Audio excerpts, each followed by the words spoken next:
দিন তার আত্মীয়, তার এক চাচাতো বোন তার কাছে গেছে পেটের দায়ে কিছু টাকা ঋণ নেওয়ার জন্য। সে খুব সুন্দরী ছিল, তার কাছে ঋণ চাইতে গেলে সে বলতেছে তোমারে আমি 500 দিরহাম দিয়ে দেব, তবে শর্ত হচ্ছে তুমি আমার সাথে শারীরিক সম্পর্ক করবা। ওই মেয়েটা কোনো উপায় না পেয়ে তার কথায় রাজি হয়ে যায়। যখন সে রাতের আধারে নির্জন ঘরের মধ্যে দরজা জানলা সবকিছু আটকাইয়া যখন গুনাহের মধ্যে লিপ্ত হবে, কাপড় চোপড় সব,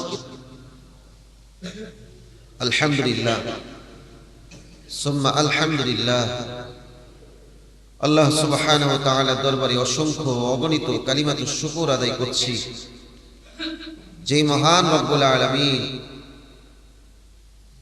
আমাদের সবাইকে পছন্দ করে, ভালোবেসে, মায়া করে, মোহাব্বত করে তার রহমতের হাত দিয়ে ছানবিন করে দুনিয়ার গান্দিগি কাজ থেকে বিরত রেখে, দুনিয়াবি সব ধরনের ব্যস্ততা থেকে ফারেক করে, অবসর করে আল্লাহ রাব্বুল আলামিন সবার আগে আগে আজকের এই পবিত্র দিনে জুমার নামাজ পড়ার জন্য আল্লাহ রাব্বুল আলামিন পৃথিবীর মধ্যে তার কাছে সবথেকে প্রিয় যেই জায়গাটি আল্লাহর ঘর মসজিদে সবার আগে আগে আসার এবং বসার মতো তৌফিক দিয়েছেন।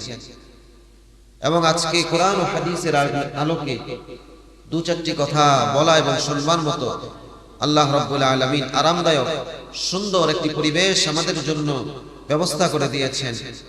এই জন্য আমরা প্রত্যেকে অন্তরের অন্তঃস্থল থেকে মহব্বতের সহিত গলাটা ছেড়ে দিয়ে সকলে একসাথে চিৎকার করে বলি আলহামদুলিল্লাহ। মুহতারাম হাজিরিন, আল্লাহ রাব্বুল আলামিন মানুষকে বানিয়েছেন, মানুষকে সৃষ্টি করেছেন। মানুষ সৃষ্টি হওয়ার পরে তার থেকে কিছু ফল বের হবে। যেমনি ভাবে আমরা একটা গাছ লাগাই, দুনিয়ার মধ্যে গাছ লাগানোর পরে আশা করি এই গাছটা থেকে ফল হবে। আবার কিছু গাছ লাগাই যে গাছ থেকে আশা করি এই গাছ থেকে কিছু কাঠ হবে।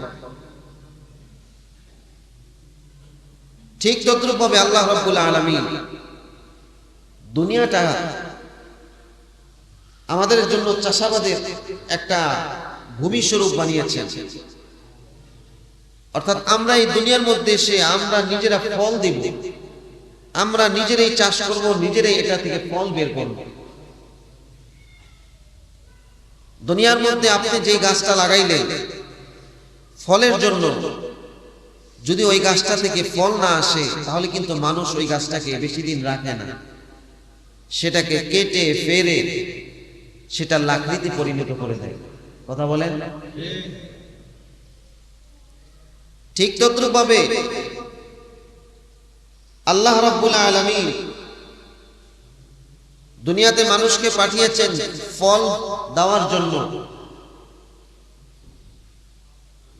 তুমি ফল দিবা, তাহলে তোমার এই ফলের বিনিময়ে তোমার জন্য আমি জান্নাত রেখেছি, দামি দামি জায়গায় তোমাকে আমি রাখবো, দামি দামি জিনিস তোমাকে আমি দেব। মানুষ যেমন ফল চাষাবাদ করে বের করার পরে এই ফলটা পৃথিবীর বিভিন্ন স্থানে বিভিন্ন জায়গায় দামি দামি জায়গায় চলে যায়, মানুষের খাবার টেবিলে বড় বড় শপের মধ্যে এগুলা চলে যায়, দামি দামি জায়গায় চলে যায়। ঠিক তদ্রূপভাবে মানুষ থেকে যখন ফল আসবে তখন এই মানুষটার জন্য আল্লাহ রাব্বুল আলামিন দামি দামি জায়গা, মৃত্যুর পরে তার জন্য জান্নাত নামক এই সুপার সবকে আল্লাহ তাআলা তার জন্য নির্ধারণ করে রেখেছেন। আর যখন দেখবে যে আল্লাহ তাআলা এই মানুষটা কোনো ফল দিচ্ছে না, কোনো উপকারে আসছে না, তাকে দুনিয়ার মধ্যে পাঠাইলাম গোলামীর জিনজিরায় আবদ্ধ থাকার জন্য, কিন্তু সে আজাদ হয়ে গেছে, স্বাধীন হয়ে গেছে। আজাদ জিনিসের কিন্তু কোনো দাম নাই। আজাদ জিনিসের দাম আছে? আপনারা দেখবেন যেই কুকুরটা কোনো মানুষের অধীনস্থ হিসেবে থাকে না, ওই কুকুরটার কিন্তু কোনো দাম না আছে। যেই কুকুরটাকে মানুষ পালে দেখবেন দামি দামি খাবার তাকে খাওয়ায়, দামি দামি জায়গায় তাকে রাখে, দামি দামি ওষুধ তাকে সেবন করায়, খুব যত্ন করে শ্যাম্পু দিয়ে গোসল করায় কুকুর বিড়ালকে। পালিত হাতি আর জংলি পাখি কি এক হয়? এক হয় না। যে হাতিটাকে মানুষ পারে আর যেটা জঙ্গলে থাকে সেটার দাম এক হয় না। যে পাখিটা আকাশে আজাদ থাকে আর যেটা খাঁচার মধ্যে বন্দি থাকে, এই দুই পাখির দাম কি এক হয়? এক হয় না।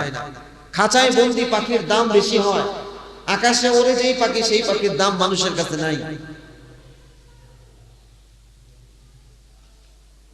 আজাদ হরিণ আর খাঁচার হরিণ এক হয় না, দুইটার মধ্যে পার্থক্য আছে। আজাদ মানুষ দাম নাই, যেটা গোলাম বান্দিকে যেই দামটা মানুষ দেয়, গোলাম বান্দি মানুষ কিনে নিয়ে যায়। আর যে আজাদ তারে কি মানুষ কিনে? আপনি একটা আজাদ মানুষ, স্বাধীন মানুষ, মানুষ আপনারা টাকা দিয়ে কিনবে? কিনবে না। আমরা যখন বাসার মধ্যে কাজের লোক রাখি, তারা কি ফিরি ফিরি রাখি? তাকে টাকা দিয়ে রাখি। তার একটা দাম আছে, তার একটা ডিমান্ড আছে যে এক কাজ করলে এত টাকা, যদি শুধু ঘর মোছেন তাহলে 700 টাকা, তার সাথে যদি কাপড় চোপড় ধোন আরো 700 টাকা, যদি এটা করেন তাহলে আরো 700 টাকা। প্রত্যেক কামের স্টেপ হিসেবে তার দাম আছে। অর্থাৎ সে আজাদ না, সে আপনার গোলাম হয়ে আপনার বাসায় কাজ করতে গেছে। গার্মেন্টস এর মধ্যে, দোকানের মধ্যে, যেখানেই লোক রাখেন সব জায়গার মধ্যে আপনি টাকা দিয়ে তার কাজটাকে আপনার কিনে নিতে হয়।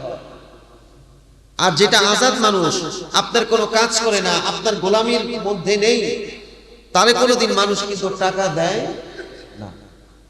ঠিক তদ্রূপ ভাবে আল্লাহ রাব্বুল আলামিন, আমি আপনি মানুষ একটা গাছের সমতুল্য। গাছ যদি ফল দেয়, মানুষ এটাকে রেখে দেয়, এটাকে যত্ন করে, এটার পিছনে শ্রম দেয়, এটার পিছনে মেহনত করে, এটার পিছনে পাহারাদার লাগায়। আম গাছ, আমের বাগানে যখন আম ধরে তখন সেটা চতুর্পাশে পাহারাদার রেখে দেয়, যাতে কোনো চোর, কোনো ছিনতাইকারী, কোনো ডাকাত যেন এই আম গাছের এই ফলের বাগান থেকে কোনো ফল চুরি করতে না পারে। কথা বলেন ঠিক কিনা? ঠিক তদ্রূপভাবে আল্লাহ রাব্বুল আলামিন আমাকে আপনাকে ফল দেওয়ার জন্য দুনিয়ার মধ্যে পাঠিয়েছেন, খামাখা পাঠান নাই। যখন আল্লাহ তাআলা দেখেন যে না, আমার এই বান্দা ফল দিতেছে, আমি যেইভাবে বলেছি সেইভাবে সে চলতেছে, তার থেকে ফল আসতেছে, তখন আল্লাহ তাআলা আমার আপনার জন্য আসমান থেকে রহমতের ফেরেশতাদেরকে পাঠিয়ে দেয় আমার আপনাকে পাহারা দেওয়ার জন্য। আল্লাহ রাব্বুল আলামিন আমি এবং আপনাকে আল্লাহ তাআলা সংরক্ষণ করার জন্য, হেফাজত রাখার জন্য আল্লাহ তাআলা সব সময় তার রহমতের দৃষ্টিকে তার ওই বান্দা বান্দির উপরে আল্লাহ তাআলা সব সময় আবদ্ধ করে রেখে। ফল গাছ লাগালেন, ফল দিল না, তখন ওই গাছকে কি করি? কেটে সেটাকে লাকড়ি বানিয়ে সেটাকে চুলার মধ্যে দিয়ে দেয়। ঠিক তদ্রূপ ভাবে যখন থেকে আল্লাহর বান্দা, আল্লাহর কোন গোলাম দুনিয়ার মধ্যে থাকলো, খাইলো দাইলো, সব কিছু করলো, কিন্তু আল্লাহর গোলামীর জিনজিরায় সে থাকলো না, তখন আল্লাহ রাব্বুল আলামিন তারেও ওই যে লাকড়ির মতো, তারেও লাকড়ির স্বরূপ জাহান্নামের আগুনের মধ্যে চিরস্থায়ী নিক্ষেপ করে দেয়। গাছের সাথে মানুষের মিল আছে না নাই? গাছ ফল দিলে দাম আছে, তার জন্য পাহারাদার আছে, তার জন্য রক্ষণাবেক্ষণ আছে, তার জন্য যত্ন আছে, তার দাম সবার কাছে আছে। ঠিক তদ্রূপভাবে মানুষও যখন ফল দিবে তার দাম আছে, তার জন্য হেফাজতকারী আছে, তার জন্য সর্বোত্তম জায়গা, সেই জায়গারও ব্যবস্থা আছে। গাছ যেমন ফল না দিলে তার কোনো দাম নাই, মানুষও ফল না দিলে তার কোনো দাম। এই জন্য আল্লাহ রাব্বুল আলামিন বলতেছে, ও বান্দা, তুমি তোমাকে চাষাবাদ করো, তোমার থেকে যেই ফল বের হবে সেই ফলের বিনিময়ে আমি আল্লাহ স্বয়ং তা আমার কুদরতি হাতে তোমাকে আমি দান করব। সুবহানাল্লাহ।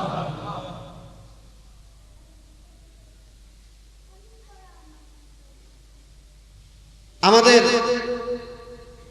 এই মানুষ অর্থাৎ আমাদের এই রূহটাকে, আমাদের এই বডিটাকে সংরক্ষণ করার জন্য, এটা যেন হেফাজত থাকে, আমার থেকে যেই ফলটা বের হবে সেটা হচ্ছে প্রকৃত ঈমান, সেটা হচ্ছে ঈমানের নূর।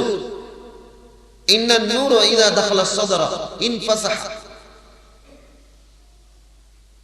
অর্থাৎ আমি ফল দিব কি দিব না সেটা আমার চলাফেরা, ওঠা বসা, কথাবার্তা, এটা আস্তে আস্তে প্রকাশ পেয়ে যাবে। ঈমান নামক ফল যখন কোন মানুষের অন্তরে ঢুকে যায়, আল্লাহ রাসূল বলেন তখন সেটা বিকশিত হয়ে যায়। গাছের মধ্যে ফল ধরলে মানুষ দেখে কি দেখে না? গাছের মধ্যে ফলটা পাকা না কাঁচা, স্বাদ হবে কি হবে না, এটা কিন্তু মানুষ তার দৃষ্টিতে দেখতে পায়। ঠিক তদ্রূপভাবে একটা মানুষের ভিতরে যখন প্রকৃত ঈমানের নূর ঢুকে যায়, তখন সেটা তার কথাবার্তা, চলাফেরা, উঠা বসায় এটা প্রকাশ পেতে থাকে। ঠিক কিনা বলে? আল্লাহ রাসূল এই কথাটা এই হাদিসের মধ্যে বলে,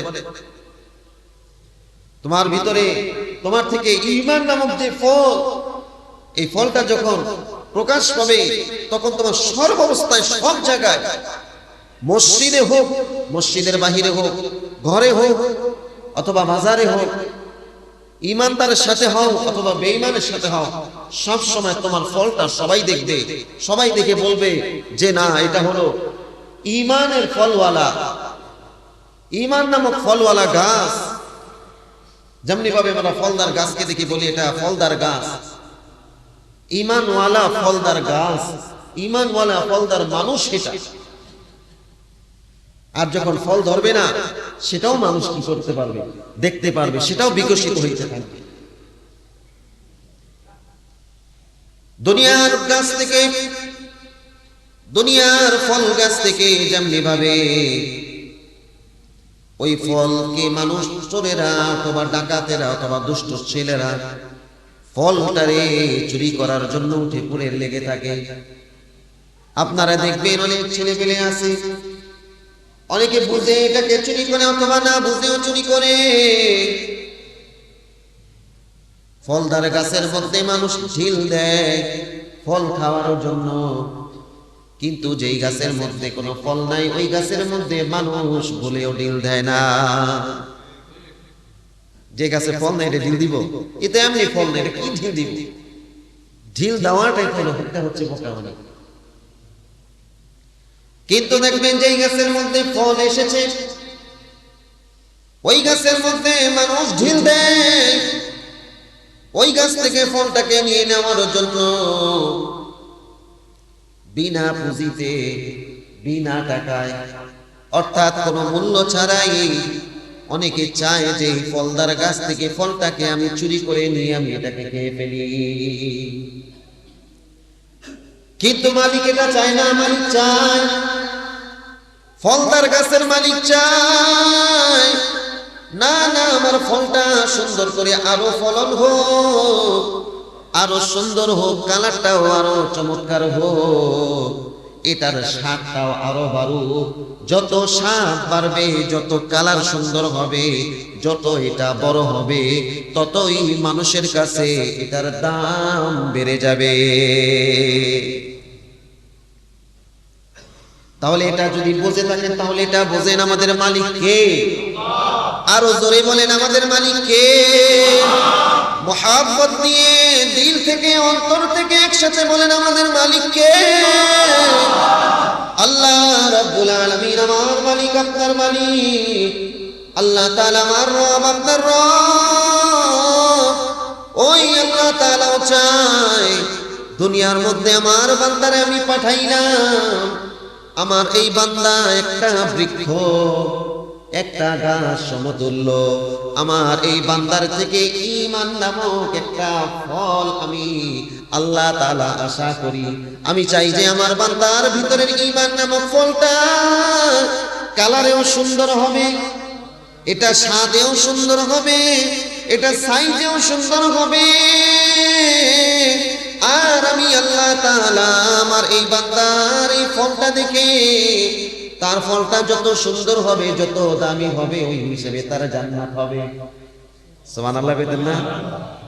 ফলটা যত সুন্দর হবে, ফলটা যত কালার ভালো হবে, যত সুস্বাদু হবে, যত বড় হবে, এটার দামটাও আল্লাহ তাআলার কাছে তত বেশি হয়ে যাবে।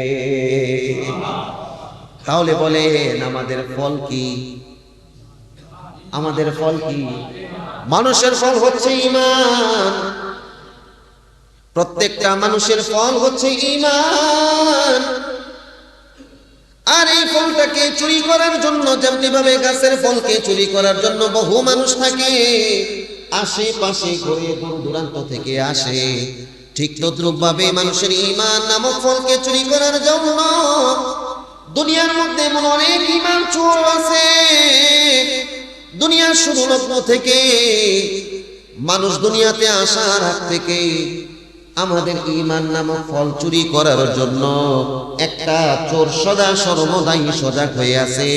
আল্লাহ তাআলার কাছেও ওই চোর ওয়াদা করে আসছে, আমি আপনার বান্দার ঈমান নামক যেই ফল আছে, ওই ফলটারে চুরি করে আপনার বান্দাকে আমি অকেজো বানাইয়া আমার সাথে লাকড়ির মতো জাহান্নামের আগুনের মধ্যে নিয়ে যাব। তাহলে ঈমান নামক ফলের চোরকে আস্তে কোন কে? ঈমান নামক ফলের চোরকে শয়তান। শয়তান চায় আমার ঈমান নামক ফলকে চুরি করার জন্য, আর আল্লাহ মালিক তিনি চায় আমার ফল ঈমান নামক ফলটারে রক্ষণাবেক্ষণ করার জন্য।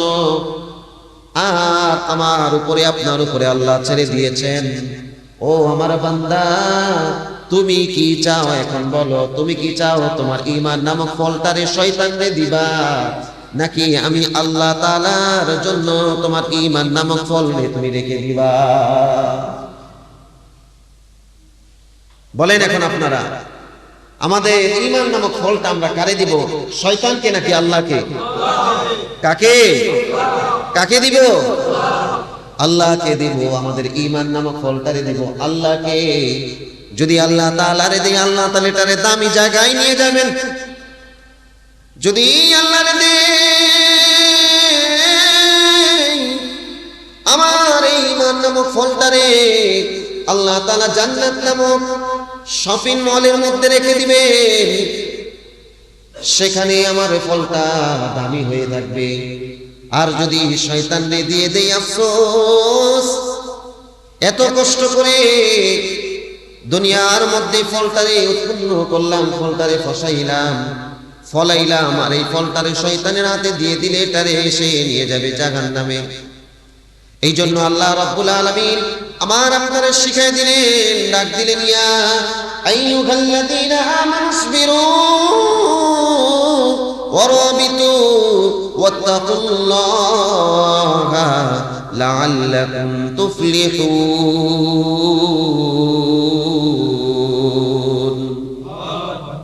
আল্লাহ রাব্বুল আলামিন আমার আপনারা ডাক দিয়ে বলেন, ও ফলওয়ালা, ঈমানের ফলওয়ালা। আল্লাহ তাআলা, আমি প্রায় বলে থাকি, আল্লাহ তাআলা দুই ভাবে মানুষকে কোরআনের মধ্যে ডাকছেন। একভাবে ডাকছেন, ও সকল মানুষ, অর্থাৎ এখানে মানুষের মধ্যে ঈমানওয়ালা ফলদারও রয়েছে, আবার এখানে মানুষের মধ্যে বেঈমানওয়ালাও রয়েছে, বেঈমানের ফলওয়ালা মানুষ রয়েছে, আবার এখানে ঈমানদারও রয়েছে। কিন্তু আল্লাহ তাআলা এখানে শুধু ঈমান নামক ফলওয়ালা মানুষরে ডাক দিয়েছেন। ঈমান নামক ফলওয়ালা মানুষরে ডাক দিয়ে বলতেছেন, ইয়া আইয়ুহাল্লাযীনা আমানুসবিরু, ও ঈমানদারেরা, ঈমান নামক ফলকে ধারণকারীরা, তোমরা শোনো শোনো, তুমি যদি তোমার ঈমান নামক ফলকে বাঁচাইতে চাও তাহলে তিনটা কাজ করো। কয়টা কাজ? কয়টা কাজ করতে বলছেন? এক নাম্বার হলো ইসবিরু। এক নাম্বার তোমার কাজ হচ্ছে, যদি তোমার ঈমান নামক ফলকে তুমি বাঁচাইতে চাও, আগে বলেন আমরা ঈমান নামক ফলকে বাঁচাইতে চাই কিনা? সবাই চাই? সবাই চাই ইনশাআল্লাহ? সবাই চাই তো ইনশাআল্লাহ? লিল্লাহি তাকবীর, লিল্লাহি তাকবীর। তাহলে সবাই আমরা চাই আমাদের ঈমান নামক ফল দিয়ে বাঁচাইতে। তাহলে এই ফলকে বাঁচাইতে হলে আমাদের তিনটা জালকে অবলম্বন করতে হবে। কয়টা জাল? তিনটা জাল, তিনটা কাজ করতে হবে আমাদের। রাজি আছি ইনশাআল্লাহ? এক নাম্বার কাজ হচ্ছে, আল্লাহ তাআলা ডাক দিয়ে বলেন, ও ঈমানদার, ও ঈমানের ফলওয়ালা, ইসবিরু, তোমাদেরকে আমি আদেশ করতেছি তোমরা সবর ধারণ করো। তোমরা সর্বদা সব সময় সব কাজের মধ্যে ধৈর্য ধারণ করো। এখানে ধৈর্য ধরার উদ্দেশ্য হচ্ছে তিনটা জায়গায় আপনি আমি ধৈর্য ধারণ করার জন্য আল্লাহ রাব্বুল আলামিন বলেন ইসবিরু, সবর ধারণ করো, ধৈর্য ধারণ করো তিনটা জায়গায়। এক নম্বর জায়গা হচ্ছে তোমরা ধৈর্য ধারণ করো আল্লাহ তাআলার ইবাদতের মধ্যে। কিসের মধ্যে ধৈর্য ধারণ করতে বলছে? আল্লাহ রাব্বুল আলামিন ইবাদতের মধ্যে ধৈর্য ধারণ করার জন্য বলেছেন। প্রত্যেকটা মানুষে বলতেছেন তোমরা যখন ইবাদত করবা, তার মানে হচ্ছে গুণ তো তার মধ্যেই থাকবে যে ঈমানদার হবে, যে ফলওয়ালা গাছ হবে। আল্লাহ রাব্বুল আলামিন বলতেছে যেমনি ভাবে তোমরা এক নামাজের পরে আরেক নামাজের জন্য তোমরা ধৈর্য ধারণ করো। তোমরা আসর পড়ছো, মাগরিবের জন্য পাগল হয়ে যাও, মাগরিব নামাজের জন্য তোমরা অপেক্ষা করো। মাগরিব নামাজ পড়লা, তোমরা এশারের জন্য অপেক্ষা করো। ঈমানদার তো সেই যে এশার পরে ঘুমাইয়া যাওয়ার পরে বারবার উঠে যায়, বারবার তার চক্ষুটা খুলে যায়, ঘড়ির দিকে বারবার তাকায়, দেখে যে ফজরের সময় হয়েছে কিনা, মুয়াজ্জিন আযান দিয়েছে কিনা। ঈমানদার শুধু অপেক্ষা করে। আরো কিছু ঈমানদার এমন রয়েছে যারা চিন্তা করে যে মুয়াজ্জিনের অপেক্ষা করব না, আমার আল্লাহ যখন আরশে মহল্লা থেকে একদম দুনিয়ার প্রথম আসমানে নেমে আসবে, ওই সময়টার মধ্যে আমি জাগ্রত হয়ে ওযু করে, চাই শীত থাকুক চাই গরম থাকুক, আমি ধৈর্য ধারণ করে ওযু করে জায়নামাজটা বিছিয়ে যখন পৃথিবীর সমস্ত মানুষ ঘুমের মধ্যে বিমূঢ় হয়ে যায়, যখন সমস্ত মানুষ ঘুমের মধ্যে চলে যায়, আমি পাপী, আমি গুনাহগার, আমার মতো পাপী কেউ নাই, সে এই কথা ভেবে ভেবে দুইটা রাকাত নামাজ পড়ে হাতটা উঠিয়ে আল্লাহ তাআলার কাছে রোনাজারি করবে, আল্লাহ দুনিয়ার মধ্যে অনেক গুনাহ করেছি,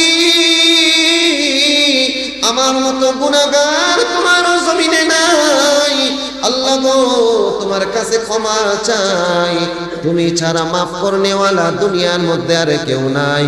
আল্লাহ গো 10 জনের ঘরে গেলে 10 জন যদি ফিরাইয়া দেয়, একজনের না একজন ঘরের মধ্যে গেলে আশা করা যায়। আয় আল্লাহ, এমন এক দরবারে হাত উঠাইলাম যেই দরবার থেকে যদি তুমি ফিরাইয়া দাও, আল্লাহ গো যাওয়ার কোনো জায়গা নাই। এমন করে আল্লাহ তাআলার কাছে কিছু কিছু বান্দা রাত্রে বেলা উঠে রোজা জারি করে। ও মুসলমান, ইবাদতের মধ্যে ধৈর্য ধারণ করবা, শারীরিক ইবাদতের মধ্যে ধৈর্য ধারণ করা, এটার নাম হচ্ছে ইসবিরু। ইসবিরুর অর্থ হচ্ছে যে আল্লাহ তাআলার আনুগত্যে, আল্লাহ তাআলার ইবাদতে রমজান মাস আসলে ধৈর্য ধারণ করে, রোজাগুলো রাখে। কি করে? ধৈর্য ধারণ করে রোজাগুলো রাখে, সেহরির সময় খায় আর মাগরিব পর্যন্ত অপেক্ষা করে যে না এই টাইমের মধ্যে কোনো কিছু খাওয়া যাবে না, ধৈর্যের সাথে রোজাটা রাখে। ধৈর্যের সাথে পহেলা রোজা থেকে নিয়ে 30টা বা 29টা রোজা সে ধৈর্যের সাথে রাখে। এটার নাম হচ্ছে ইবাদতের মধ্যে ধৈর্য ধারণ করা। ইবাদতের মধ্যে ধৈর্য ধারণ করা, যখন বাইতুল্লাহ যায়, আল্লাহর ঘরে যখন যায়, এত মানুষের ভিড়ের মধ্যে, রোদের মধ্যে খালি পায়ে আল্লাহর ঘরটারে তাওয়াফ করে, এটার নাম হচ্ছে ধৈর্য ধারণ। সাফা মারওয়ার মধ্যে দৌড়াদৌড়ি করে, এটার নাম হচ্ছে ধৈর্য ধারণ। মিনা মুজদালিফায় যায়, মানুষের ভিড় ঠেলে ধৈর্য ধারণ করে যখন সেই আরাফার ময়দানের মধ্যে যায়, এটার নাম হচ্ছে ইবাদতের মধ্যে ধৈর্য ধারণ করা। ও মুসলমান, মাল কামাই করছে, মাল থেকে কিছু আল্লাহর রাস্তায় দিয়ে দেয়, অন্তরের মধ্যে কোনো দুঃখ আসে না, এটার নাম হচ্ছে ধৈর্য ধারণ করা। এই জন্য আল্লাহ রাব্বুল আলামিন বলেন, ইসবিরু, তোমরা ধৈর্য ধারণ করো। এই ধৈর্য ধারণ করার মধ্যে এক নাম্বার ব্যাখ্যা হচ্ছে ইবাদতের মধ্যে ধৈর্য ধারণ করা। ইবাদতের মধ্যে ধৈর্য ধারণ করার অর্থ হচ্ছে যখন সে রুকু দেয় তখন ধীর স্থিরের সহিত সে রুকু দেয়, যখন সে সিজদা দেয় সিজদার মধ্যে সে দেরি করে, যখন সে নামাজের মধ্যে দাঁড়ায় তখন সে খুশু খুজুর সহিত নামাজ আদায় করে, তাড়াহুড়া করে না। এটার নাম হচ্ছে ধৈর্য ধারণ করা। কিন্তু আমাদের নামাজ হচ্ছে এমন, মসজিদে ঢুকলে কতক্ষণে নামাজটা তাড়াহুড়া করে পড়ে বাহিরে বের হয়ে যাব। ঠিক ঠিক কিনা? দেরি হইলে বারবার ঘড়ির দিকে তাকাই, ঘড়ির মধ্যে তাকাইয়া দেখি তো দেরি হয়ে যায় কেন? ঠিক না? ঠিক কিনা বলেন? আহারে, আপনি যে বাহিরের জন্য, বাইর হওয়ার জন্য বারবার ঘড়ি দেখতেছেন, আল্লাহ যদি আপনারে দুনিয়া থেকে একবারই বাহির করে দেয় তখন কি করবে? বারবার যে ঘড়ির দিকে তাকাচ্ছি, দেরি হয়ে যায়, দেরি হয়ে যায়, তাড়াতাড়ি কেন হয় না? আপনি বাহিরে যাবেন, অমুকে অপেক্ষা করতেছে, তুমুকে অপেক্ষা করতেছে, আল্লাহর ঘরে আইসাই এত তাড়াহুড়া। আল্লাহ যদি আপনার ওই জায়গায় যাওয়ার তৌফিকই না দেয়, সুযোগই যদি না দেয়, তাহলে এই ঘড়ি দেখা এই অপেক্ষা করার দ্বারা কোনো লাভ আছে? লাভ আছে? কোনো লাভ নাই। তাহলে ধৈর্য ধারণ করার এক নাম্বার উদ্দেশ্য হচ্ছে ইবাদতের মধ্যে ধৈর্য ধারণ করেন। এক নামাজের পরে আরেক নামাজের জন্য অপেক্ষা করা, এক সিজদার পরে আরেক সিজদার জন্য আস্তে আস্তে সিজদা দেওয়া, ধৈর্য ধারণ করা। এক রোজার পরে আরেকটা রোজার জন্য ধৈর্য ধারণ করা, এটার নাম হচ্ছে ইবাদতের মধ্যে ধৈর্য ধারণ করা। দুই নাম্বার অর্থ হচ্ছে যখন কোনো গুনাহ সামনে চলে আসে, ও আমার নওজোয়ান,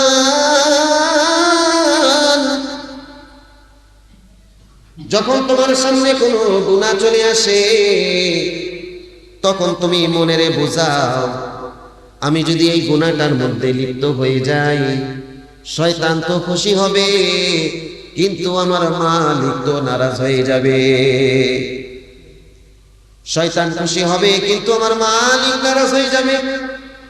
গুনাহ থেকে এইভাবে ধৈর্য ধারণ করতে হবে। তোমার জীবনে কোনো ইবাদত নাই, তোমার জীবনে কোনো বন্দেগী নাই, হঠাৎ তোমার সামনে একটা গুনাহ চলে আসছে, তুমি মনে মনে এটা চিন্তা করো যে আমার জিন্দেগীর মধ্যে তো কোনো নেক নাই, কোনো আমল নাই, আজকে আমি এই গুনাহটা থেকে বেঁচে থাকবো। হইতে পারে এই গুনাহ থেকে বেঁচে থাকার কারণে আল্লাহ তাআলা আমারে মাফ করে দিবে। আল্লাহর নবী হাদিস শোনায়, সাহাবীরা, কিফিল নামক এক জালেম ছিল, সে মানুষের উপরে অত্যাচার করত, জুলুম করত, সারাদিন পাপের মধ্যে লিপ্ত থাকতো, শরাব নিয়ে ব্যস্ত থাকতো, নারীদেরকে নিয়ে ব্যস্ত থাকতো। দুনিয়ার এমন কোন গুনাহ নাই যে সে করে নাই, এমন কোন পাপ নাই সে পাপের মধ্যে লিপ্ত হয় না, এমন কিছু নাই। দুনিয়ার সমস্ত পাপ সে করেছে, সমস্ত জুলুম সে করেছে। একদিন তার আত্মীয়, তার এক চাচাতো বোন তার কাছে গেছে পেটের দায়ে কিছু টাকা ঋণ নেওয়ার জন্য। সে খুব সুন্দরী ছিল, তার কাছে ঋণ চাইতে গেলে সে বলতেছে, তোমারে আমি 500 দিরহাম দিয়ে দেব, তবে শর্ত হচ্ছে তুমি আমার সাথে শারীরিক সম্পর্ক করবা। ওই মেয়েটা কোনো উপায় না পেয়ে তার কথায় রাজি হয়ে যায়। যখন সে রাতের আধারে নির্জন ঘরের মধ্যে দরজা জানলা সবকিছু আটকাইয়া যখন গুনাহের মধ্যে লিপ্ত হবে, কাপড় চোপড় সব করবে, গুনাহ করার আগে দেখতেছে ওই মেয়েটা কান্না করতেছে। জিজ্ঞাসা করো কিফিল, এই মেয়ে তোমার তো আমি জোর করি নাই, তোমার তো আমি বাধ্য করি নাই, তোমার তো আমি চাপ সৃষ্টি করি নাই, তুমি তোমার নিজ ইচ্ছায় তুমি আসছো, আমি তোমারে টাকা দেব, টাকার বিনিময়ে তুমি গুনাহ করবা, তাহলে এখন কাঁদো কেন? মেয়েটা বলে আমি তো কাঁদি, আমি তো কাঁদতেছি, জীবনে কোনোদিন পাপ করি নাই, জীবনে কোনোদিন জিনা করি নাই, আজকে পেটের দায়ে বাধ্য হয়ে আমি গুনাহ করতেছি।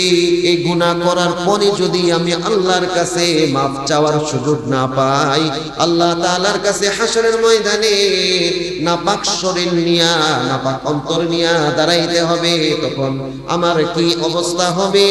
এই কথা ভেবে ভেবে আমি কান্না করতেছি। তখন কিফিলের অন্তরের মধ্যে এই কথাটা গিয়ে দাগ লাগলো। সে ডাক দিয়ে বলে, তুমি কোনোদিন পাপ করো নাই, আর পাপ এখন পর্যন্ত তোমাকে স্পর্শ করে নাই, এটা ভেবে ভেবে তুমি আখিরাতের কথা চিন্তা করে করে এখন তুমি কান্না করতেছো। ঠিক আছে, যাও যাও যাও, আমি তোমার ওই পবিত্র শরীরকে, তোমার পবিত্র অন্তরটারে আর নাপাক করব না, আমি তোমাকে এমনি 500 দিরহাম হাদিয়া দিয়ে দিলাম। ওই কিফিল ওই রাত্রে বেলায় ইন্তেকাল করে। সকালবেলা যখন এলাকাবাসী শুনে যে ওই জালেম মারা গেছে, সবাই আনন্দ করতে করতে ওই জালেমের বাড়িতে চলে আসে, সবাই হায় উল্লাস করতেছে। আর যখন চেহারাটার মধ্যে তাকায়, তখন দেখে যে পাপিষ্ঠর চেহারা না দেখে মনে হচ্ছে আল্লাহ তাআলা নিজ কুদরতি হাতে তার চেহারাটারে নূর দিয়া সাজাইয়া দিছে। আর তার দরজার মধ্যে লেখা আছে, এই কিফিলের পিছনের যত গুনাহ আছে সমস্ত গুনাহগুলোরে আল্লাহ রাব্বুল আলামিন মাফ করে দিয়েছে। কেন মাফ করলেন? একটাই কারণ, গুনাহ থেকে সে ধৈর্য ধারণ করেছে। সব কিছু ইন্তজাম তার সামনে ছিল, ব্যবস্থাপনা ছিল। ও নওজোয়ান, তোমাদেরকে বলি, তোমাদের আশেপাশে ঘরে বাহিরে সব জায়গায় গুনার সবকিছু ইন্তজাম করা রয়েছে। তুমি আজকে গুনাহ করার জন্য সহজেই বাবা মার কাছ থেকে তুমি মোবাইল পাইতেছো, তুমি গুনাহ করার জন্য আজকে তুমি সহজেই বন্ধু বান্ধব পাইতেছো, গুনাহ করার জন্য যে পরিবেশ দরকার সেই পরিবেশ তুমি পাইতেছো, গুনাহ করার জন্য যে তোমার নেশা এটা দরকার তুমি এটা সহজে চাইতেছো আর পাইতেছো। সবকিছু ইন্তজাম তোমার জন্য সহজ হয়ে গেছে। কিন্তু এই সহজের মধ্যে যখন তুমি চিন্তা করবা যে নেশার ইন্তজাম আমার সামনে আছে, কিন্তু আমি খাবো না আল্লাহর জন্য, আমি খাবো না আল্লাহর জন্য, আমি এই গুনাহটা করবো না আল্লাহর জন্য, তোমার অন্তরের মধ্যে এই চিন্তাটা তুমি ঢুকাও, এই যে গুনাহ করতেছি পিছনে তো কোনো নেক নাই, আমি যদি আজকে এই গুনাহটা ছাড়তে পারি আর আমার যদি মৃত্যু এখন হয়ে যায়, এই গুনাহটা ছাড়ার বদৌলতে আল্লাহ তাআলা আমারে মাফ করে দিবে। ও নওজোয়ান, রাজি আছেন ইনশাআল্লাহ? পিছনে যা করেছি করেছি, কিন্তু সামনে করব না, এই প্রতিজ্ঞা করতে হবে, এই ওয়াদা করতে হবে। আজকের এই মজলিসে যা কিছু করেছি বুঝে করি নাই অথবা বুঝে করেছি, সামনে কোনো আর পাপাচারে আমি লিপ্ত হব না। রাজি আছেন ইনশাআল্লাহ? এই জন্য আল্লাহ তাআলা বলতেছেন, তোমার ঈমানকে বাঁচানোর জন্য তুমি 3টা কৌশল অবলম্বন করো। 1 নম্বর কৌশল হচ্ছে তুমি সবর, ধৈর্য ধারণ করো। সবরের অর্থ হচ্ছে তুমি আল্লাহ তাআলার আনুগত্যের মধ্যে ধৈর্য ধারণ করো। সবরের অর্থ হচ্ছে তুমি গুনাহ থেকে, যখন তোমার সামনে গুনাহ আসে তখন তুমি গুনাহ থেকে নিজেকে বাঁচাইয়া ধৈর্য ধারণ করো।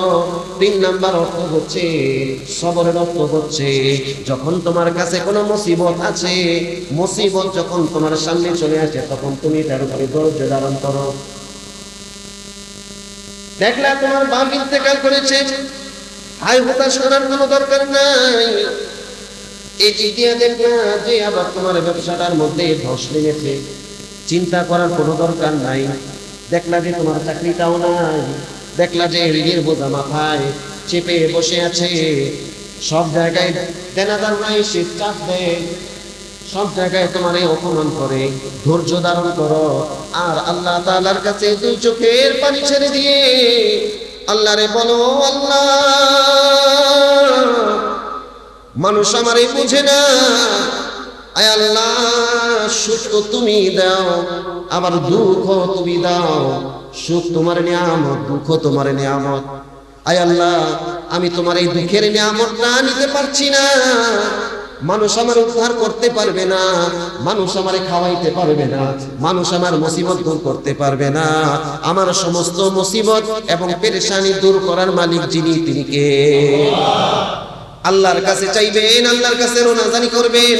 শেষ রাতে উঠে আল্লাহ তাআলার কাছে চোখের পানি ফেলাইবেন।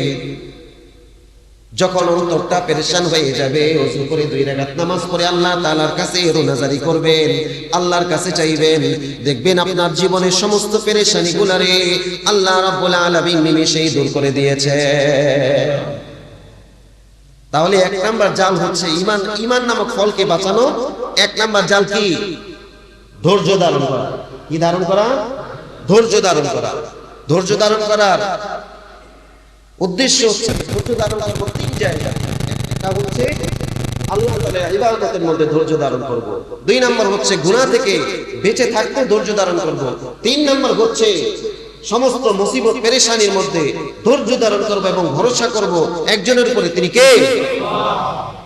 আমানুসবিরু ওয়ারাবিতু। 2 নাম্বার হচ্ছে ওয়ারাবিতু, তুমি তোমার ইবাদত বন্দেগীগুলোর মধ্যে তুমি সদা সর্বদা এটার মধ্যে ধারাবাহিকতা বজায় রাখো। অর্থাৎ রমজান মাস আসলে আপনি দাঁড়িয়ে রাখলেন, রমজান মাস আসলো আপনি নামাজি হইলেন, আর যখন ঈদের চাঁদ দেখা যায়, চাঁদ রাতে গিয়ে দাড়িগুলা ছাইটা নামাজকে ছাইরা দিয়া আপনি ছাদের উপরে মাঠের মধ্যে বক্স বাজাইয়া নাচানাচি করলেন, আর বড় বড় বোতল ভাঙ্গাইয়া আপনি বোতল গুলারে খাইলেন। এটার নাম সাবিরু ওয়ারাবিতু না, এটার নাম ইবাদতের মধ্যে ধারাবাহিকতা না। ঠিক কি না? আয় রাজি ভালো সারা মাস মাশাআল্লাহ দাড়ি মুখের মধ্যে চলে আসে, মাথার মধ্যে টুপি চলে আসে, শরীরে পাঞ্জাবি চলে আসে, রোজাও রাখে, সব কিছু করে। হ্যাঁ, আবার মাঝে মাঝে ইমাম সাহেবের দোষও খোঁজে, পাক্কা মুসল্লি, মসজিদের দোষ খোঁজে, পাক্কা মুসল্লি, এটাই এখানে কে, ওইটা ওইখানে কে, এটাই মন নাকি, ওইটাই মন নাকি, সব কিছু ঠিক আছে। কিন্তু চাঁদ রাত যখন আসে তখন আর এই পাক্কা মুসল্লির মসজিদে খুঁজে পাওয়া যায় না। এই পাক্কা মুসল্লির রাত ভর দেখা যায় সেলুনের মধ্যে দাড়ি কাটে, চুল কাটে, স্টাইল করে, কালার লাগায়, আর সারা রাত ভরে বোতল ভাঙ্গে আর গানের আসরের মধ্যে নাচতে থাকে। ঠিক কিনা বলেন? এটার নাম ওয়ারাবিতু না। এই কাজ করা যাবে রমজানের জন্য, যেরকম ভাবে আমি পাক্কা মুসল্লি, রমজানের পরেও পাক্কা মুসল্লি থাকবো তো ইনশাআল্লাহ। গণজোয়ার হচ্ছে দান ফেরাত। আপনি দেখলেন যে আপনার পরিচিত মহলের অনেকেই রয়েছে, ঠাস করে উঠা দাঁড়ায় গেলেন যে আমি 10,000 টাকা দান করলাম, আর কোনোদিন খবর নাই। এই দানের লাভ আছে? সদা সর্বদা যেটা দান করব সেটা সদা সর্বদা দান করতে থাকবো। চাই আপনি 10,000 দেওয়ার দরকার নাই, আপনি 500 টাকা দেন, 100 টাকা দেন, যেটা দেব সেটা কার জন্য দেব? কার জন্য? রাজি আছেন ইনশাআল্লাহ? তাহলে 2 নাম্বার অর্থ হচ্ছে ঈমান নামক ফলকে বাঁচাইতে 2 নাম্বার জাল হচ্ছে ওয়ারাবিতু, যেটা যেই নেক আমল করব এটা সদা সর্বদা কি করব? সদা সর্বদা করব ইনশাআল্লাহ। যেটা করব যেই নেক আমল সেটা সদা সর্বদা পালন করব। 3 নাম্বার হচ্ছে আসাবিরু ওয়ারাবিতু ওয়াত্তাকুল্লাহ। ওয়াত্তাকুল্লাহ, যেই কোনো কাজ করি, যেখানেই থাকি, ভয় থাকবে অন্তরের মধ্যে একজনের, তিনি কে? এই যে 3টা জাল যদি আমি আমার ঈমান নামক ফলের উপরে যদি বিছাইয়া দেই, আমার ঈমান নামক ফল রে শয়তান নামক চোরে এটাকে চুরি করতে পারবে না। সুবহানাল্লাহ। আল্লাহ তাআলা এই 3টা জালের পরে বলতেছে লাআল্লাকুম তুফলিহুন। বান্দা যদি এই তিনটা জিনিস তুমি অর্জন করো তাহলে তোমার ঈমান নামক ফল বাঁচবে এবং তুমি সফলকাম হবা। আমি আল্লাহ তোমার দুনিয়াতে সম্মানিত বানাবো, আখিরাতের মধ্যেও তোমার জান্নাত দিয়া তোমাকে আমি সম্মানিত বানিয়ে দেব। সুবহানাল্লাহ। রাজি আছি ইনশাআল্লাহ? সবাই রাজি আছি ইনশাআল্লাহ? তাহলে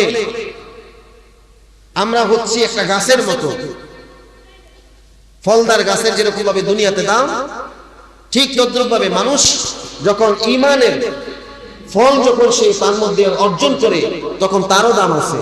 দুনিয়ার মধ্যে যে গাছের মধ্যে ফল না হওয়ার কারণে সেটাকে লাকড়ি বানায় মানুষ আগুনে দেয়, ঠিক তদ্রুপ ভাবে কোন মানুষের মধ্যে যদি ঈমান নামক ফল না আসে তখন আল্লাহ তাআলা তার জাহান্নামের লাকড়ি বানায় জাহান্নামের মধ্যে নিক্ষেপ করে। এই জন্য আমরা ঈমান নামক ফলদার মানুষ হব। রাজি আছি ইনশাআল্লাহ? আল্লাহ রাব্বুল আলামিন আমাদের সবাইকে ঈমানদারের ফল অর্জন করার তৌফিক দান করুন। সবাই বলি আমিন।